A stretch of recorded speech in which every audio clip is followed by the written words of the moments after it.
Some commentators say that this happened while Daniel was in his 3-year training course, and others say that it's too soon, or that it was soon after he had finished.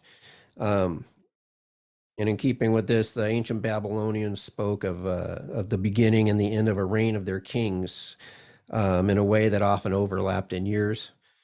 So therefore, if this is the year 602 BC, um, it could both be the second year of Nebuchadnezzar's reign, and after the 3 years of training for the Hebrew youths. Um, I'm not going to worry about it because it's been 2,600 years. Um, and so I'm not going to worry about a year or two being off or on. It's interesting also to note that we don't know the exact year that Christ was crucified on the cross. So it could some say 29 AD, some say 30, maybe up to 33 AD. So there's a period of 4 or 5 years in that gap. So it's interesting to note that we're coming up to the year 2030, which will be if he was crucified in 2030 in the AD 30, that we're going to have 2,000 years since Christ was crucified. So some interesting things could be on the horizon as far as the rapture of the church. It's interesting to note that they have the New World Order. They have the Agenda 2030 coming. So all this stuff is on the horizon. So let's say the Lord was crucified in AD 30. We have 2,000 years coming this 2030. We know that the rapture happened 7 years before the end of the tribulation. We know that the tribulation period, Christ comes at the second half of the tribulation, at the end of the tribulation, to conquer his enemies and then set up his kingdom. So we know that 7 years before that period, the church, at least 7 years before the church will be raptured out. So just interesting things on the horizon. So anyways, moving on with this portion of the study. It says his spirit is troubled. So Nebuchadnezzar's sleep had left him. And so he has something disturbing in this dream that's he knew was unusually significant. So we'll move on for the verse 2. So then the king gave the command to call the magicians and the astrologers, the sorcerers, and the Chaldeans to tell the king his dreams. So they came and they stood before the king, and the king said to them, I have had a dream, and my spirit is anxious to know the dream. And so then the Chaldeans spoke to the king in Aramaic, O king, live forever. Tell your servants the dream, and we will give the interpretation. And the king answered and said to the Chaldeans, my decision is firm. If you do not make known the dream to me and its interpretation, you shall be cut to pieces, and your houses shall be made an ash heap.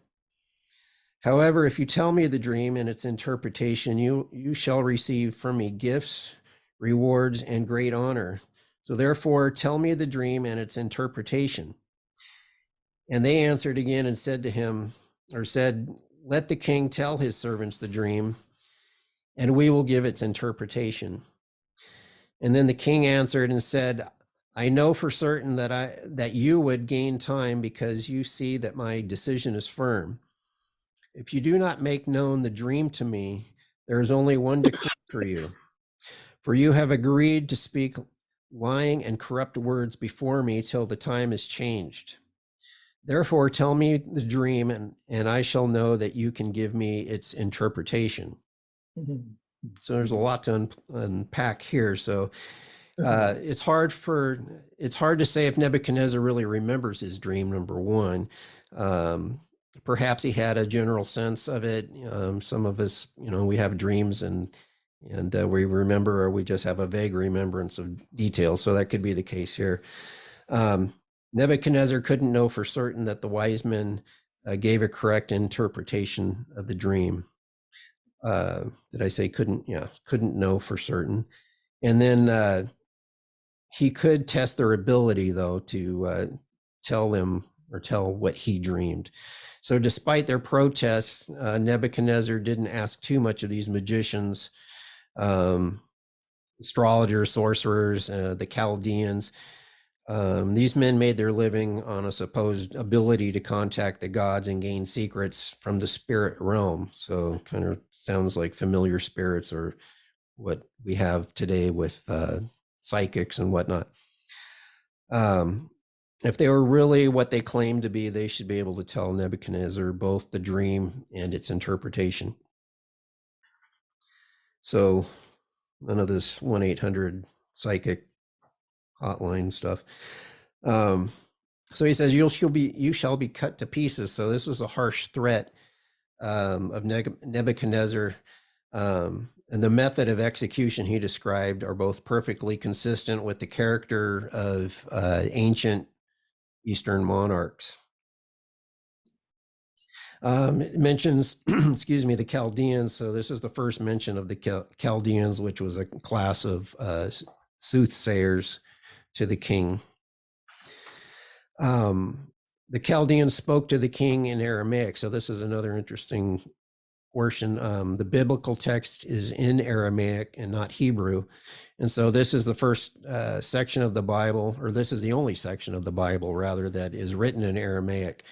And this was the language of the Babylonian Empire. And so I didn't know this. I've heard that the Bible is written in Hebrew and Greek, obviously, and Aramaic. And Jesus spoke in Aramaic, if I remember right. But I never knew that this was the only section of the Bible that had been written in the original language was Aramaic. So I learned something new here too. Our next section, moving on, verse 10, the Chaldeans answered the king and said, there's not a wise man on earth who can tell the king's matter. So therefore, no king, lord, or ruler has ever asked such things of any magician, astrologer, or Chaldean. It is a difficult thing that the king requests, and there is no other who can tell it to the king except the gods, whose dwelling is not with flesh. So here we have the Chaldeans said that basically they're admitting that the true revelation comes from God down to man, which is interesting for what their purpose was. I mean, they are astrologers, they are soothsayers, so they're making witness that true revelation comes down from God to man. So they understood, perhaps against their own inclinations, that revelation was not just an achievement of man. And despite all their wisdom, and real and imagined, these men had no answer for Nebuchadnezzar, because only God could bring an answer to the king. The strategy of the wise men was to convince the king that he was unreasonable, not that they were incompetent. And so they go on to say, except the gods whose dwelling is not with flesh. So as far as these pagan magicians and astrologers and wise men knew, this was true. They did not know what we know so plainly, since the revelation of Jesus, that is, he is Emmanuel, which is God with us. So next we have the king becomes furious, and he sentences them all to death. So verse 12, for this reason the king was angry and very furious, and gave a command to destroy all the wise men of Babylon. And so the decree went out, and they began killing the wise men, and they sought Daniel also and his companions to kill them. So though he was a despot, Nebuchadnezzar knew that false religion is worse than useless. He knew that it was a curse, and that he had no use for wise men that could not bring him wisdom from God. So he gives a command to kill and to destroy all the wise men. And as a new king, Nebuchadnezzar, remember, he's probably 3 years into his as being a king now at this point. So he's perhaps used this situation to test the suitability of his father's old advisors. The dream provided him a good reason to clean house. And we've seen that in other kingdoms throughout the Old Testament, where new king comes in and they start getting rid of everyone. So next we have Daniel's reacts to Nebuchadnezzar's decree by asking for an extension. So verse 14, then with counsel and wisdom, Daniel answered Arioch, who was the captain of the king's guard, who had gone out to kill the wise men of Babylon. And he answered and said to Arioch, the king's captain, why is the decree from the king so urgent? And then Arioch made the decision known to Daniel. He said, so Daniel went in and asked the king to give him some time, or to give him time, that he might tell the king the interpretation. So here we have Daniel's obviously innocent, yet he's calmly and discreetly dealt with the crisis. He calmly and discreetly deals with the crisis, I should say. Daniel's calmness in this crisis shows that or what kind of man he really is. And in one sense, a crisis does not make the man, but instead a crisis reveals a man. So this wasn't just a stalling tactic. So Daniel knew that it takes time to listen to the Lord and to wait upon him. And Daniel was willing to take the time if the king would grant it. So moving on to verse 17, then Daniel went to his house and made the decision known to Hananiah, Mishael, and Azariah, or Shadrach, Meshach, Abednego, who are his companions, and they might seek mercies from the God of heaven concerning the secret. So that Daniel and his companions might not perish with with the rest of the wise men of Babylon. So Daniel's in a type of situation where only God can meet his need, and therefore he knew how important it was for both him and his companions to pray. And the battle was won when Daniel prayed with his friends. Praying friends are a blessing, and in prayer meetings such as this, history has been made. Daniel had confidence that God could do an unprecedented miracle. And you remember Joseph had interpreted dreams with God's help, but had not reconstructed the dreams. Considering what is at stake here, there is little doubt that their prayers were extremely earnest.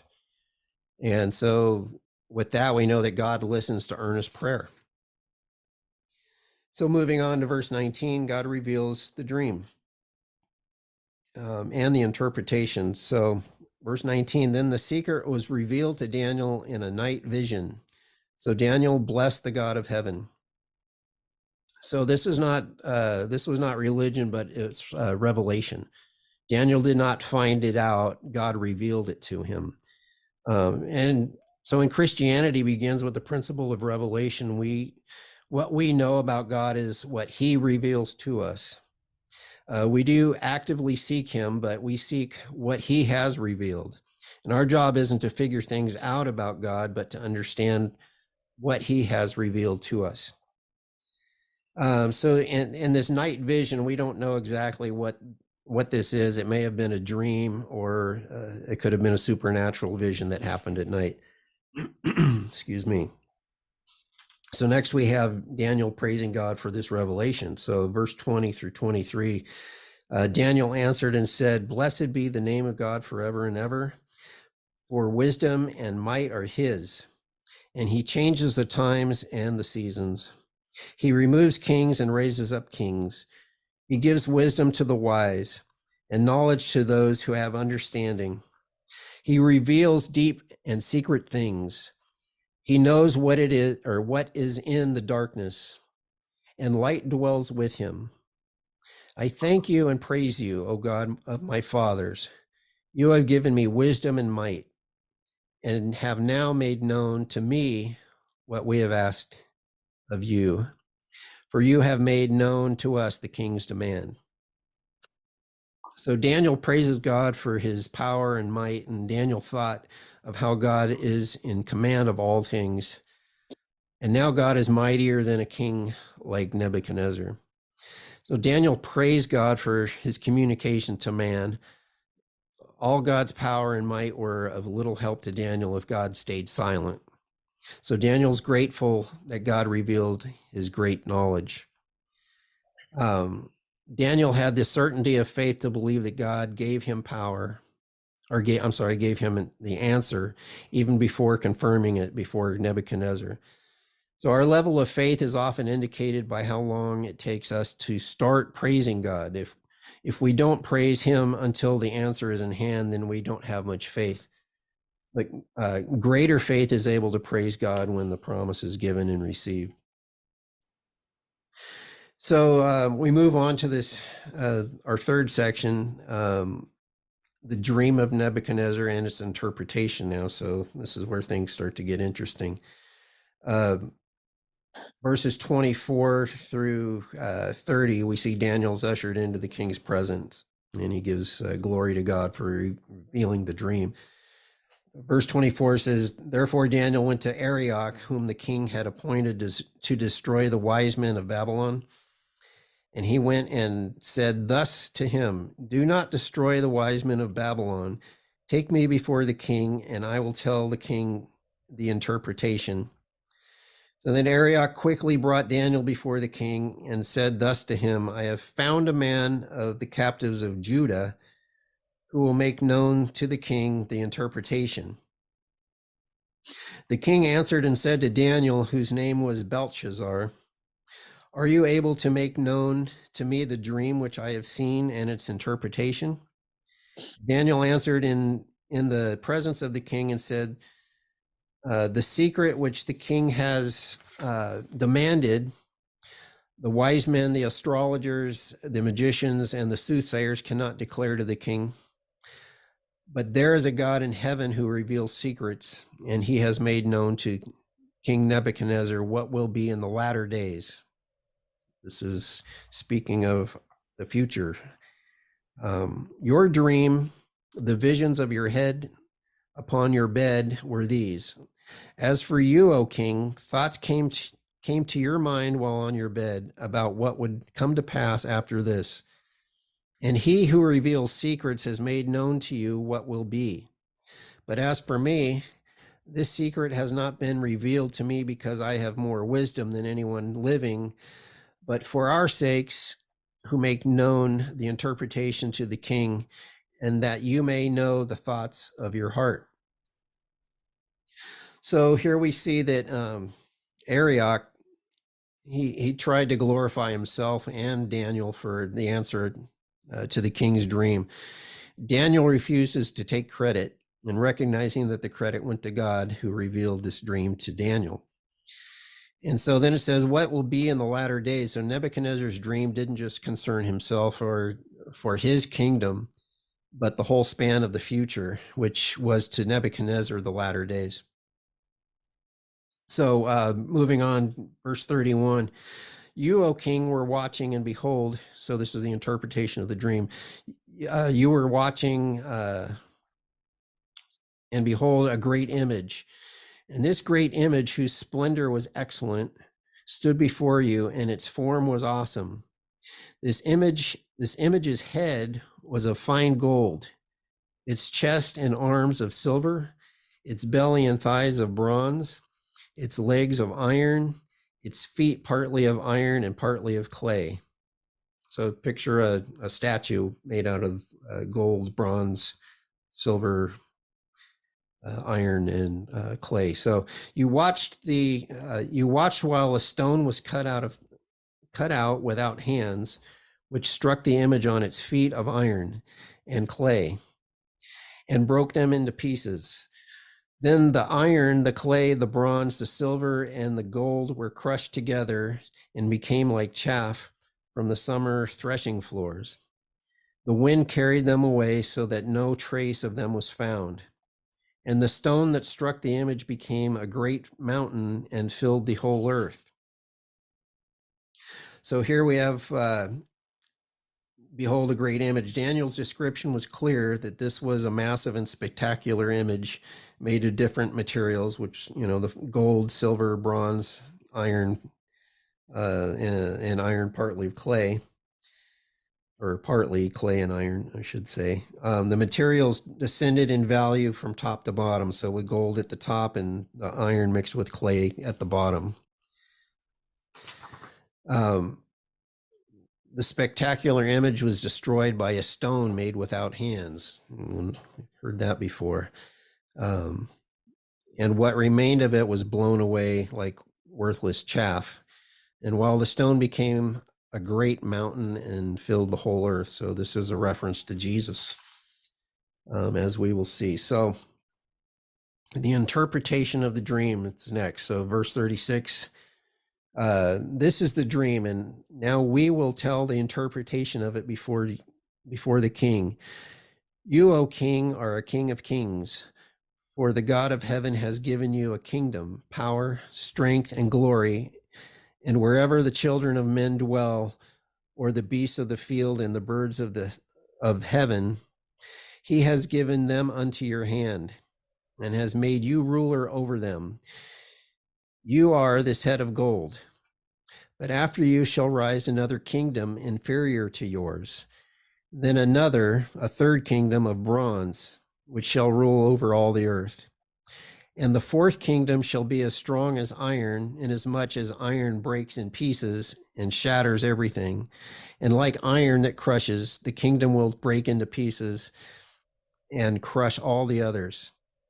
Whereas you saw the feet and toes partly of potter's clay and partly of iron, the kingdom shall be divided.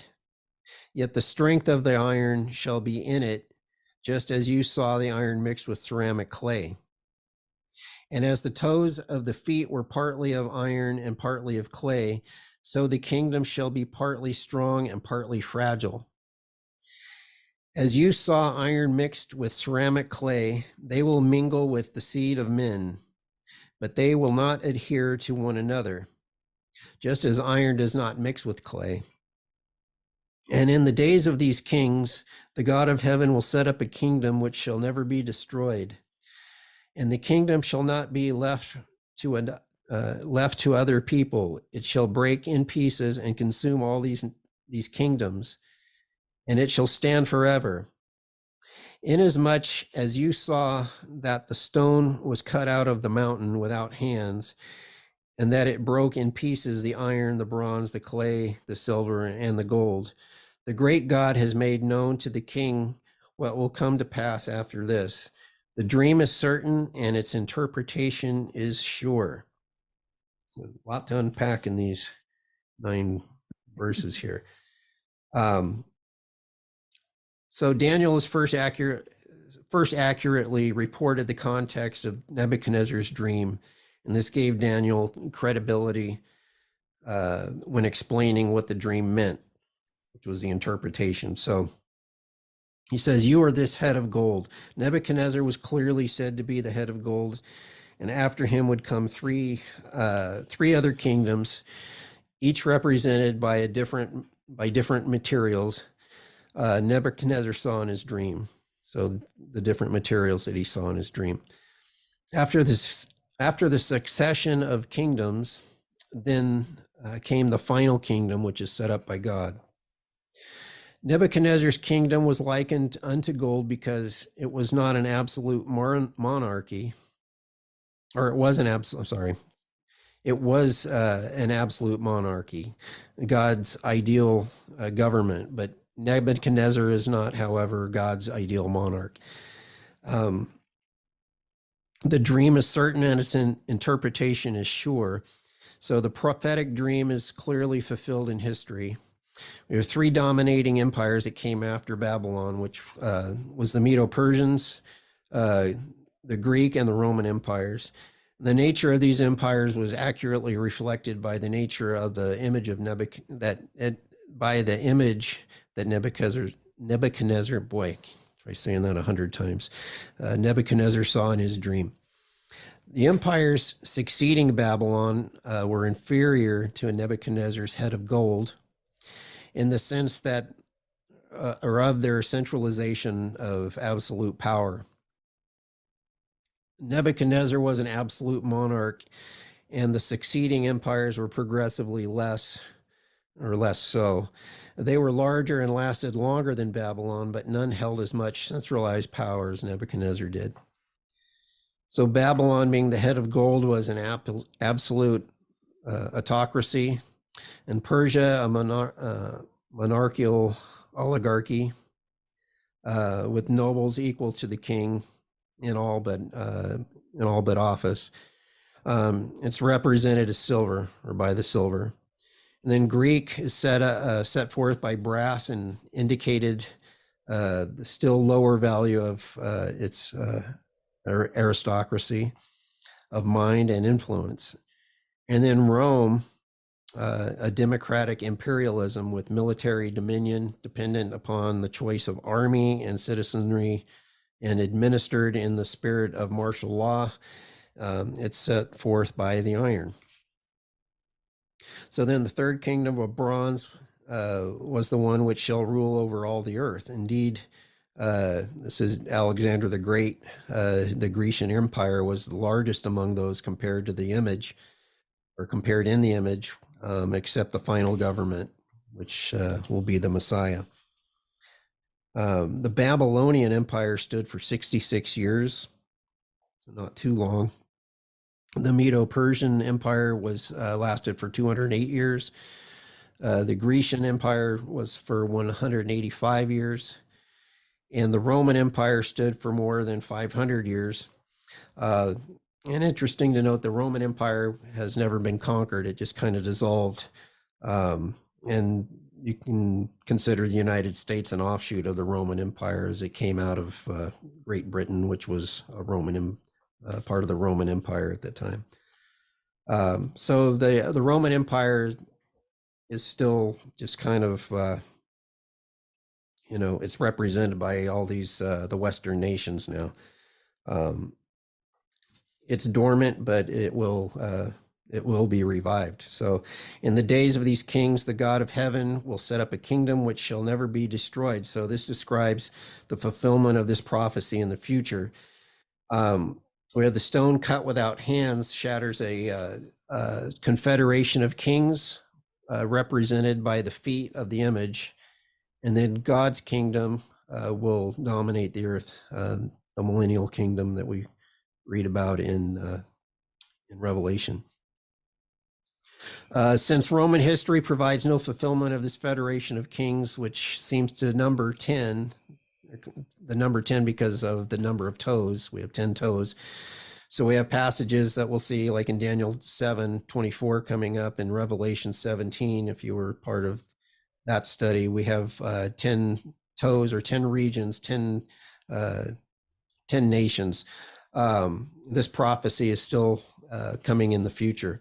I believe it's coming very soon, because we're already seeing that they used to think that the 10 nation confederation would come out of Europe. I believe it's going to be 10 regions. We're already starting to see regions set up around the world.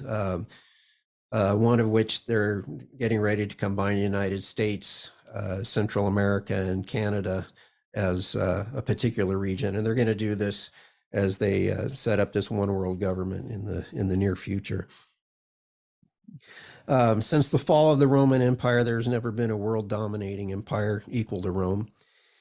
So we've had many that have tried: the Huns, Islam, the Holy Roman Empire, Napoleon, Hitler, Stalin, but none have succeeded. And each of these have had amazing power and influence, but nothing is compared to that of the Roman Empire.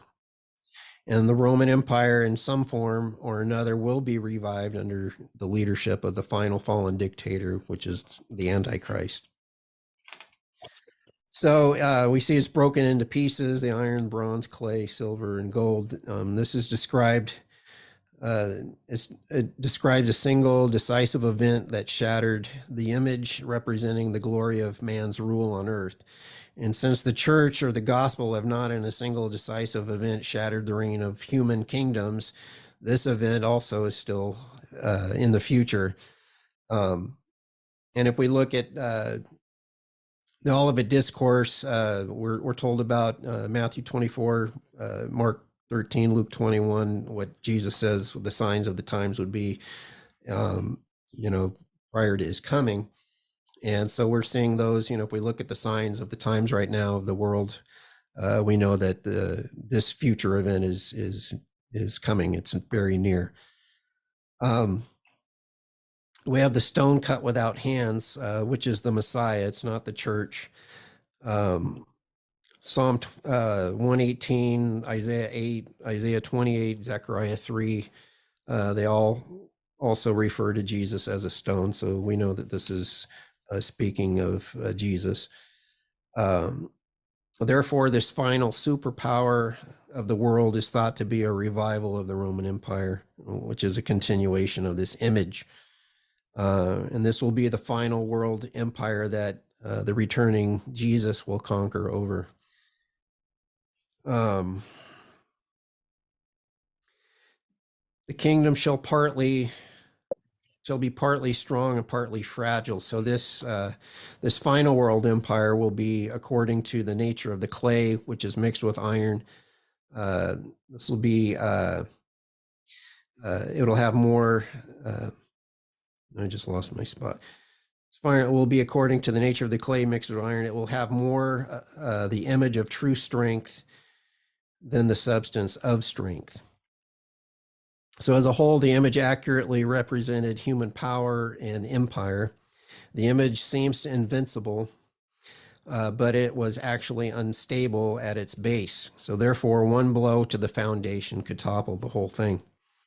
And it's also significant to see that the image described in devolution, not evolution, instead of man beginning in the dust and evolving into gold, this vision declares that man's dominion begins with gold and devalues into dust.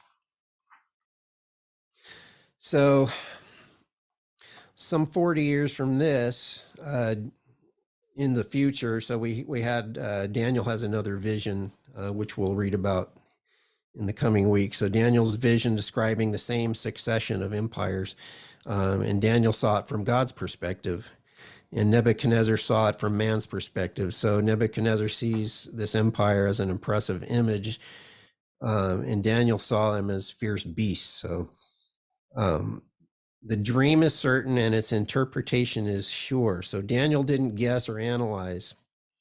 Through him, God announced the future. And the only reason that God can predict history is because he can control it.